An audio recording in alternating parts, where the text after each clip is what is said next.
Paiigtingin ng mga otoridad ng kampanya kontra sa mga kolorum na pampasaherong AUV na maaaring gamitin ng mga holdupper. Bahagi pa rin daw ito ng paghahanda para sa undas. Nakatutok si June Veneracion.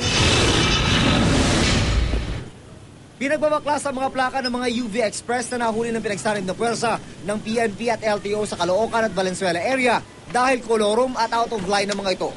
Sa loob ng 2 araw, 4 na UV Express ang nahuli at naka-impound yun sa headquarters ng Northern Police District. Nasita rin ng mga driver nito dahil may mga two-way radio ang kanilang mga sasakyan. Inaalam pa kung lisensyado ng National Telecommunications Commission ang mga radyo. Yung mga radyo na yan, kung minsan yung ginagamit nila, allegedly, yung tinatawagan nila yung kasamahan nila, sinasabi nila na andito yung mga police, LTFRB, nag-ooperate sila ng anti-colorum at saka anti-out-of-line operations. So yun yung pantimbre nila? Yun ang pantimbre nila.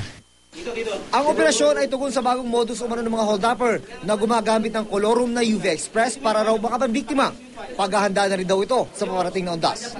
Sabi ng PNP, magtatalaga rin sila ng mga nakasibilyang intelligence operative sa mga terminal para banmanan at matukoy ang mga UV Express na walang kaukulang papeles. At kahit inaasahang kukulangin ng mga pampublikong sasakyan sa undas dahil sa dami ng mga uuwi ng probinsya, hindi pa rin daw mag-i-issue ang LTFRB ng special permit sa mga AUV. This year po, mga regular buses lang ang bibigyan namin ng special permits. Wala sa AUVs, taxis, jeeps, wala po. Paalala ng PNP sa mga pasahero, huwag tangkilikin ang mga kolorum na sasakyan dahil unang-una, walang insurance coverage ang mga ito. Pero paano nga ba malalaman kung kolorum ang bumibiyahe sa sasakyan? Hindi ito madali ayon sa LTFRB. Pero posibleng indikasyon na raw agad kapag may tint ang sasakyan.